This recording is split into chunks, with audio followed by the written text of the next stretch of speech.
నమస్తే అంకుశం న్యూస్. నా పేరు సుహానా. బులెటిన్ ముందుగా హెడ్లైన్స్ చూద్దాం. జనసేన నేతలు అధికారులకు గౌరవం ఇవ్వాలి. ఉప ముఖ్యమంత్రి పవన్ కళ్యాణ్. మంత్రి ఆనంద్తో మంత్రి నారాయణ భేటీ.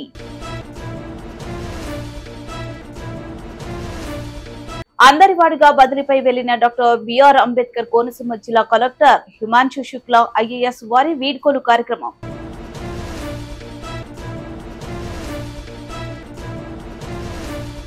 వైఎస్ఆర్ 75వ జయంతి సందర్భంగా సేవా కార్యక్రమాలు చేయాలి. మాజీ మంత్రి పేర్ని నాని.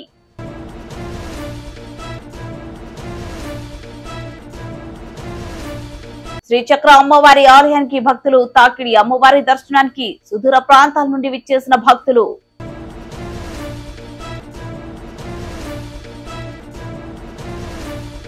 ఫార్మాసిటికల్ సమావేశంలో అదరగొట్టిన ఉప ముఖ్యమంత్రి మల్లుభట్టి విక్రమార్క ప్రసంగం.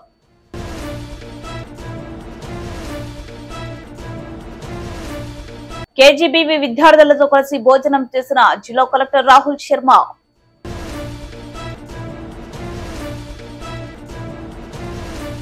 రాష్ట్రంలో గెలిచిన జనసేన ఎమ్మెల్యేలు, ప్రజాప్రతినిధులు, పార్టీ నాయకులు అధికారులకి గౌరవం ఇవ్వాలని, అధికారులు ఏదైనా తప్పు చేస్తే వారితో మాట్లాడే విధానం వేరుగా ఉండాలని ఉప ముఖ్యమంత్రి పవన్ కళ్యాణ్ అన్నారు. జనం మనకు ఓటు వేసింది సేవ చేయడానికి కానీ పెత్తనం చేయడానికి కాదు అని పవన్ కళ్యాణ్ అన్నారు. అధికార యంత్రాంగాన్ని కొంచెం ప్రేమగా మాట్లాడి, బాధ్యతగా మాట్లాడి, గౌరవంగా మాట్లాడే పనిచేసే నాయకత్వం కావాలి. నేను అధికారులకి, మన నాయకులందరికీ ఒకటే చెప్పాను. నేను ప్రభుత్వ ఉద్యోగి కొడుకుని, ప్రభుత్వ ఉద్యోగులకి మేము గౌరవిస్తాం. నాయకులందరికీ చెప్పాను, మీరు ఎమ్మెల్యేలుగా గెలిచి అధికార యంత్రాంగం మీద జులుం ప్రదర్శిస్తే మటుకు క్రమశిక్షణ చర్యలు ఉంటాయి. అధికారులకి చాలా చాలా గౌరవం ఇవ్వండి. ఒకవేళ తప్పేదైనా ఉంటే అది మాట్లాడే విధానం వేరే ఉంటుంది. కానీ మీరు గత ప్రభుత్వం నాయకుల్లాగా దౌర్జన్యపూరితంగా బెదిరిస్తే పార్టీ పరంగా క్రమశిక్షణ చర్యలు ఉంటాయని చాలా రివ్యూ మీటింగ్లో చాలాసార్లు చెప్పాను నేను వాళ్ళకి. ఎందుకంటే నోరు మంచిదైతే ఊరు మంచిది అవుద్దు అంటారు. నేను ఒక అధికారి దగ్గరికి వెళ్ళి మీకు నీటికి రావాలి అంటే చొక్కా పట్టుకునో బూతులు తిడితే ఎవరు మాట్లాడతారు? మాట్లాడాలి. వాళ్ళ కష్టం కూడా అర్థం చేసుకోవాలి. వారి కష్టాలను కూడా అర్థం చేసుకునే మాట్లాడాను. అందుకని నేను ప్రప్రథమంగా మీకు ఇచ్చిన హామీలు తాగునీరు, సాగునీరు, విద్య, వైద్యం, ఉపాధి అవకాశాలు.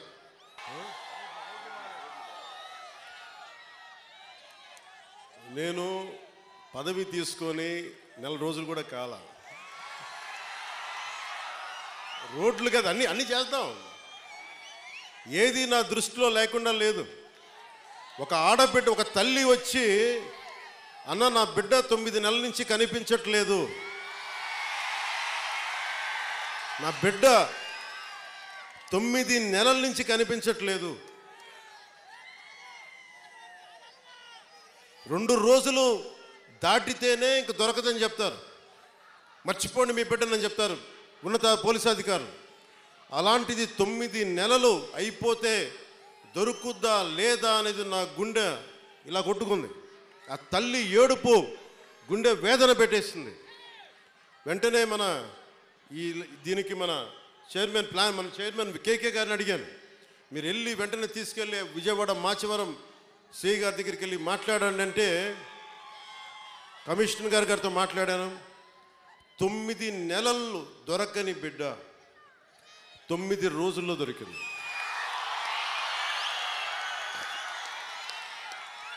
నేను ఈ 9 రోజులు నవరాత్రులాగా అయిపోయినాయి నాకు.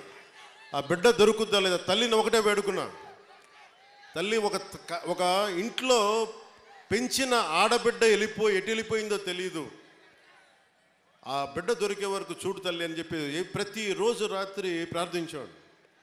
నా ప్రార్థనలు ఆంధ్రప్రదేశ్ పోలీస్ శాఖ సమర్థత, ధైర్య సాహసాలు, వారి అపార నైపుణ్యం కేరళలో చూశారు, బెంగళూరులో చూశారు. ఎక్కడ భీమవరం, ఎక్కడ విజయవాడ, ఎక్కడ జమ్మూ అండ్ కాశ్మీర్. ఆ బిడ్డ జమ్మూ అండ్ కాశ్మీర్లో దొరికింది. జమ్మూ అండ్ కాశ్మీర్ పోలీసు వెళ్ళి తీసుకొచ్చారు. ఇదే 30,000 మంది ఆడబిడ్డలు అదృశ్యం అయిపోతే ఒక్కరు మాట్లాడలే గత ప్రభుత్వం. మీరు ఎందుకు చెప్తున్నానంటే, మీరు పిఠాపురం పెద్దలు, యువత. రాష్ట్ర దేవాదాయ ధర్మాదాయ శాఖ మంత్రి ఆనం రామనారాయణ రెడ్డితో రాష్ట్ర పురపాలక పట్టణాభివృద్ధి శాఖ మంత్రి డాక్టర్ పొంగూరు నారాయణ భేటీ అయ్యారు. ఈ సందర్భంగా నెల్లూరు నగరం సంతపేటలోని ఆనం నివాసంలో మంత్రి ఆనంను పొంగూరు నారాయణ మర్యాద పూర్వకంగా కలిశారు. అనంతరం మంత్రి ఆనంకు నారాయణ పుష్పగుచ్చం అందజేసి శాలువతో సత్కరించారు.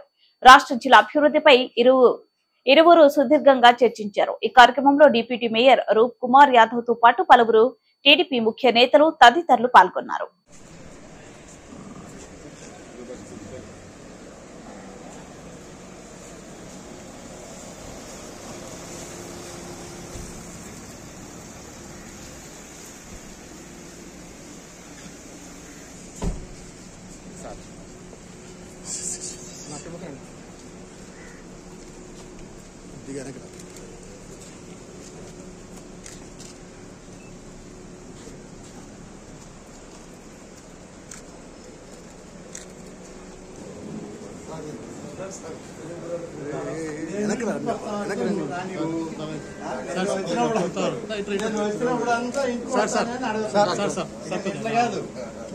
విజయవాడని కలిసేస్తే పోతారు. సరే, తర్వాత మనకి అయిపోయింది.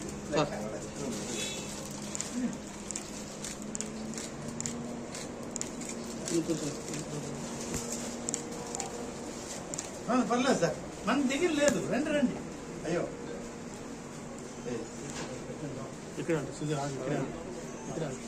అందరివాడిగా బదిలీపై వెళ్లిన డాక్టర్ బిఆర్ అంబేద్కర్ కోనసీమ జిల్లా కలెక్టర్ హిమాంశు శుక్లా ఐఏఎస్ వారి వీడ్కోలు కార్యక్రమం.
పార్టీలో ఉన్న ప్రతి ఒక్క కుటుంబ సభ్యుడికి జూలై 8 అనేది ప్రత్యేకమైన రోజు. జయంతి సందర్భంగా ఆ రోజున పెద్ద ఎత్తున స్వచ్ఛ సేవ కార్యక్రమాలు చేయాలని పార్టీ అధ్యక్షులు వైఎస్ జగన్మోహన్ రెడ్డి పిలుపునిచ్చారు. పేర్ని నాని మాజీ మంత్రి. పునాదిగా ఉన్నటువంటి రాజశేఖర రెడ్డి గారి యొక్క ఆలోచన విధానమే కారణంగా ఇన్ని సంవత్సరాలుగా ప్రజల్లో మమేకమై ప్రజాసేవకి నడుంకట్టినటువంటి ప్రతి వైఎస్ఆర్ కాంగ్రెస్ పార్టీ కుటుంబ సభ్యుడు కూడా రేపు అందరికీ కూడా వైఎస్ఆర్ కాంగ్రెస్ పార్టీ ప్రతి కుటుంబ సభ్యుడికి జూలై 8వ తారీఖు అనేది ప్రత్యేకమైన దినం. ఆ రోజు దివంగత ముఖ్యమంత్రి రాజశేఖర రెడ్డి గారి 75వ జయంతి సందర్భంగా వైఎస్ఆర్ కాంగ్రెస్ పార్టీ రాష్ట్ర వ్యాప్తంగా పెద్ద ఎత్తున సేవా కార్యక్రమాలు చేయాలని చెప్పని, ఏ మహనీయుడి స్ఫూర్తితో అయితే వైఎస్ఆర్ కాంగ్రెస్ పార్టీ ఆరంభించబడిందో అదే స్ఫూర్తిని కొనసాగిస్తూ మళ్లీ పునరంకితం అవుతూ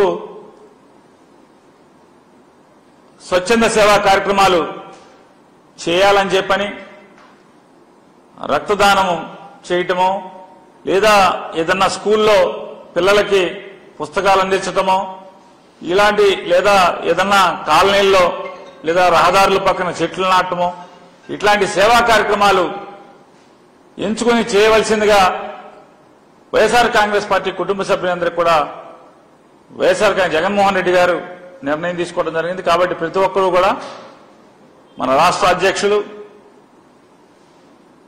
జగన్మోహన్ రెడ్డి గారి ఆలోచన మేరకు ప్రతి వైఎస్ఆర్ కాంగ్రెస్ పార్టీ కుటుంబ సభ్యుడు కూడా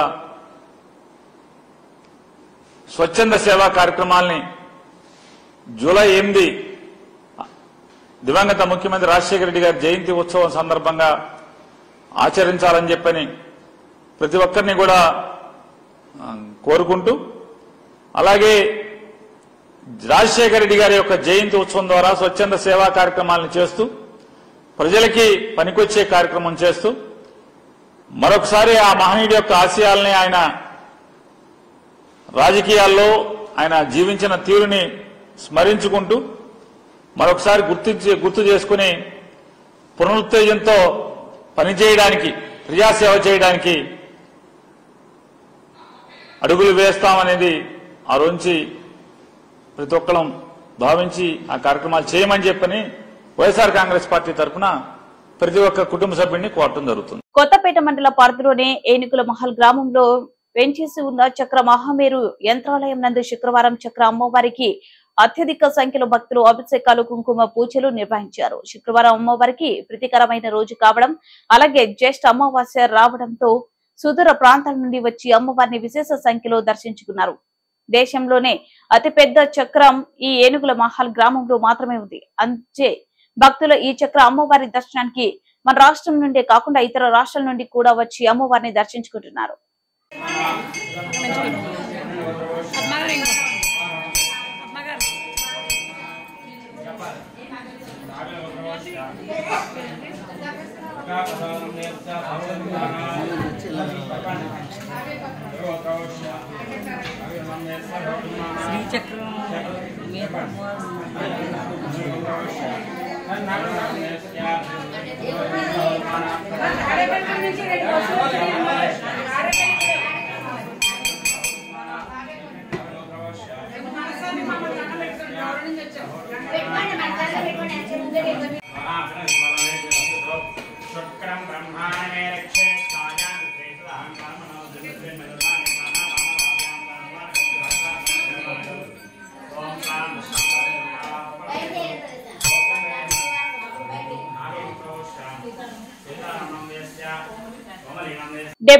ఇండియన్ ఫార్మాస్యూటికల్ కాంగ్రెస్ సమావేశానికి ముఖ్య అతిథిగా హాజరైన రాష్ట్ర ఉప ముఖ్యమంత్రి మల్లు భట్టి విక్రమార్క ఈ సందర్భంగా సమావేశంలో ప్రసంగించి ఆకట్టుకున్నారు. ఈ సమావేశానికి మంత్రులు కోమటిరెడ్డి వెంకటరెడ్డి, డి శ్రీధర్ బాబు హాజరయ్యారు. వారికి స్వాగతం పలికిన ఐపీసీఏ ప్రెసిడెంట్ బండి పార్థసారథి రెడ్డి మరియు తదితర ప్రతినిధులు పాల్గొన్నారు. అందరికీ నమస్కారం. Ladies and gentlemen, very good morning to all of you. It is with great pleasure and a sense of responsibility that I stand before you today at the 73rd Indian Pharmaceutical Congress, where we convene under the theme Role of Indian Pharma for Global Well-being. I am very happy to share this platform with Honorable Industries and IT Minister Sri D. Sridhar Babu Garu and the Honorable Minister for Roads and Buildings, Cinematography Sri Komatreddy Venkatreddy Garu and Sri Bandi Paర్థసారథి Reddy Garu, President IPCA, TV Narayan Garu, Ramakrishna Garu, Jayesh Giri Garu, and all other dignitaries and the scientists, students and the heads of the various industries, and CEOs, distinguished guests and members of the pharmaceutical company present here today. Your presence underscores our collective commitment to advancing healthcare and promoting global well-being. And we're very proud to have this meeting in Hyderabad, where the Hyderabad is a bowl of the pharma industry. And it's a vibrant state and friendly state with an industry. Pharmacies are the backbone of our healthcare system, ensuring the safe and effective use of medications and providing invaluable support to patients, healthcare providers alike. Their expertise not only ensures that medications are administered correctly, but also plays a crucial role in promoting patient safety and wellness. Friends, I often joke that pharmacies are like wizards. They turn tiny, unassuming pills into powerful agents of health. And they do it all without a magic wand. In fact, they are the real bop of all jugaad, finding solutions to every health problem with their expertise. The Indian pharmaceutical industry has earned global recognitions as the pharmacy of the world, producing high-quality generic medicines that are affordable and accessible across continents. Our industry has not only met domestic healthcare demands, but has also played a transformative role in global health initiatives. supplying essential medications to underserved populations, and supporting disease eradication efforts worldwide. It is incredible to think that our journey from the land of spices has brought us to the forefront of life-saving medicines. We would have thought that our next big export after spices would be life-saving drugs. During the unprecedented challenges posed by the global health crisis, including the recent pandemic, the Indian pharmaceutical industry demonstrated unparalleled resilience and agility. It swiftly scaled up production to meet the increased demand for medicines and vaccines, contributing significantly to global efforts in combating the spread of diseases and saving countless lives. Our scientists and pharmacists became the unsung heroes, working tirelessly behind the scenes while the rest of us were perfecting our dalgona coffee recipes during lockdowns. Looking ahead, it is imperative that we continue to support and empower pharmacists and the pharmaceutical industry by investing in research, innovation, and infrastructure. We can further enhance our capabilities to address emerging healthcare challenges and improve health outcomes on a global scale. Let us also celebrate the small victories like finally figuring out how to open those child-proof medicine bottles without losing our sanity. Hyderabad, its rich history and vibrant culture, has always been a city of innovation and enterprises. From the legendary Irani chai to the tech hubs of high-tech city, we have always embraced change and progress. The pharmaceutical industry is no different. Our city, known for its biryani, is also known for its biopharma. Just as our cuisine blends spices to create magic, our pharma industry blends science and innovation to create miracles. Let us reaffirm our collective resolve to harness the transformative power of the pharmaceutical industry for the betterment of global well-being. Together, we can build a healthier, more resilient world where healthcare is accessible to all, irrespective of geographical boundaries and socio-economic status. Friends, the pharma industry, I was told the exports, 35% of exports from the country is from Telangana state. 35% of the exports of the country is from Telangana state. That means it's something very big. And also I was told in another 5 years, definitely we'll reach to the extent of exporting not less than nearing about 1 lakh crores in a year. This is something, definitely a big achievement as it is. As of now, it itself is saying that it has crossed nearing about 50,000 crores per annum. That shows the pharma industry how strong in this country and particularly in the state of Telangana. And also, we assure you, as you are all aware, my friends, my colleagues, IT and Industry Minister and R&B Minister, they have already expressed and explained and assured the state of Telangana, not only the state of Telangana and the country and the pharma industry, that this state is an industry-friendly state. And this government is an industry-friendly government. And this is very focused government. And we are here, we assure you that everything is accessible, very friendly, and we'll see to that no industry will have any problem in this state of Telangana. We want the bowl of pharma industry of Telangana to reach heights in not only in the country, even in the world also. As our friend said, the pharma industry clusters all along the outer ring road are going to be planned, are going to be executed very soon. And we also assure you there is no problem of power and water in the state of Telangana. We are coming out very soon with a new energy policy, with a clean and green energy with a surplus power in the state of Telangana. The pharma industry can think of to establish any amount of investments, any number of units in the state of Telangana. And I also appreciate the organizers of conducting such a big event in Telangana state in Hyderabad, and we welcome all your endeavors, all your energy to fructify it, to materialize in the future in the state of Telangana, to take the pharma industry to the heights, not only in the country, in the world also. And I thank you all for your dedication and commitment to advancing the healthcare and promoting global well-being. Thank you. Thank you very much. Jayashankar Bhupalpally జిల్లా మండలానికి నీతి ఆయోగ్ కేటాయించిన లక్ష్యాలను 100% సాధించాలని జిల్లా collector Rahul Sharma తెలిపారు. మహమూతార మండలాన్ని నీతి Aayog observation black గా ప్రకటించిన నేపథ్యంలో శుక్రవారం మండలంలో సంపూర్ణ అభియాన్ కార్యక్రమాన్ని జిల్లా కలెక్టర్ ప్రారంభించారు. ఎంపీడీఓ కార్యాలయంలో ఏర్పాటు చేసిన వైద్య ఆరోగ్య వ్యవసాయ ఉద్యానవన శాఖ మహిళా శిశు సంక్షేమ శాఖలు పరిశీలించారు. మహిళా సంఘం తయారు చేసిన విద్యార్థులు యూనిఫామ్స్ కుట్టు పనులు పరిశీలించారు. ఎంపీడీఓ కార్యాలయం నుండి కేజీబీవీ పాఠశాల వరకు భారీ ర్యాలీ నిర్వహించారు. కేజీబీవీ పాఠశాలలో సంపూర్ణత అభియాన్ ఈ కార్యక్రమంలో కలెక్టర్ మాట్లాడుతూ ఈ ప్రాజెక్టు ద్వారా గర్భిణీ స్త్రీలను గుర్తించి ఆరోగ్య పరీక్షలు నిర్వహించడం, సీజనల్ వ్యాధుల పరిశుభ్రత పాటించాలన్నారు.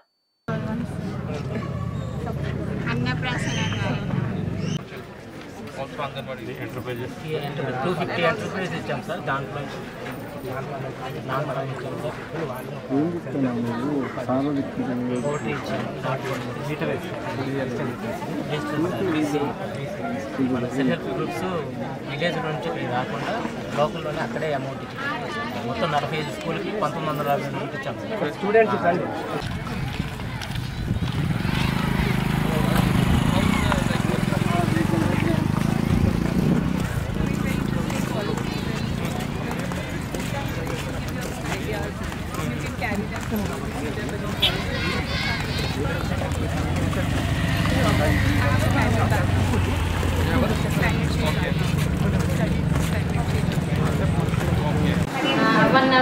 ఎక్కువనే పడుతుంది అంటే కలర్ ఇట్లా మొత్తం కంప్లీట్ చేయడానికి. అంటే ఒకరు ఇప్పుడు మినిమం 5 డ్రెస్సెస్ కుడుతుందండి సార్. ఒకరు 5 డ్రెస్సెస్ అంటే 5 అవర్స్ అంటే 8 అవర్స్ ఉంటుంది. 5 ప్లస్ ఇది కూడా అంటే ఇవి 5 10 అంటే 5 డ్రెస్సెస్ 10 పీసెస్ 5 డ్రెస్సెస్. ఎన్ని మెషిన్స్ ఉన్నాయి మన దగ్గర? 15 అంటే చిన్న మిషన్ ఒకరు 75 డ్రెస్సెస్ 5 6 ఒకరు 4 ఇట్లా అందరూ ఒకేలా అంటే వీళ్ళకి రాసారు.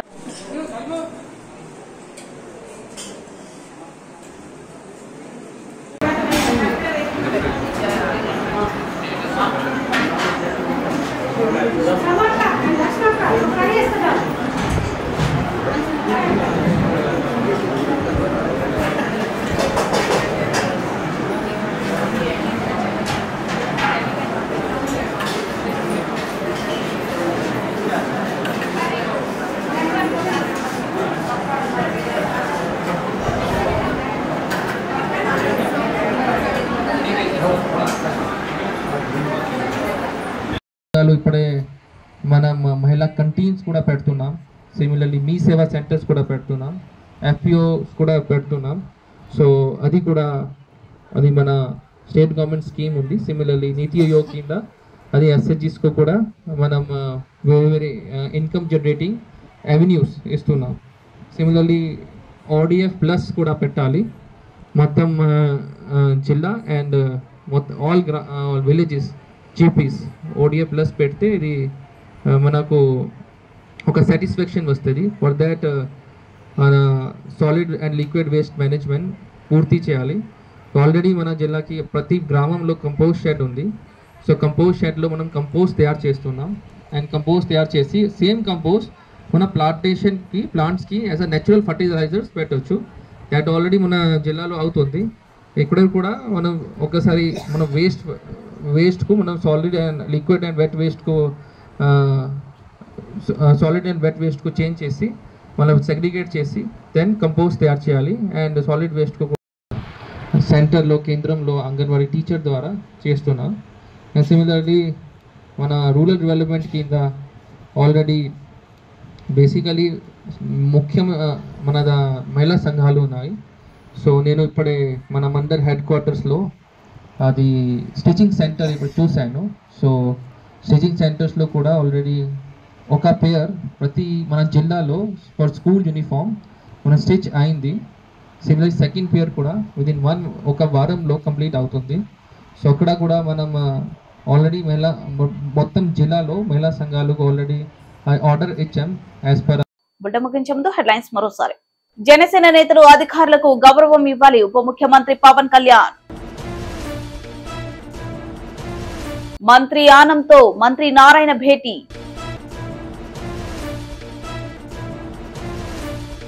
అందరివాడిగా బదిలీపై వెళ్లిన డాక్టర్ బిఆర్ అంబేద్కర్ కోనసీమ జిల్లా కలెక్టర్ హిమాంశు శుక్లా ఐఏఎస్ వారి వీడ్కోలు కార్యక్రమం.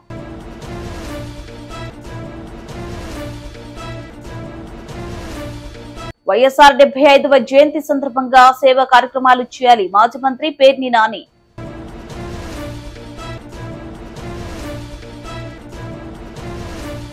శ్రీచక్ర అమ్మవారి ఆలయానికి భక్తులు తాకిడి. అమ్మవారి దర్శనానికి సుదూర ప్రాంతాల నుండి విచ్చేసిన భక్తులు.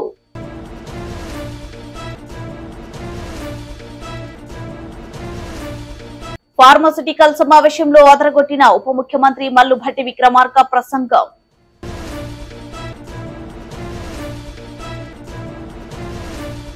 కేజీబీవీ విద్యార్థులతో కలిసి భోజనం చేసిన జిల్లా కలెక్టర్ రాహుల్ శర్మ.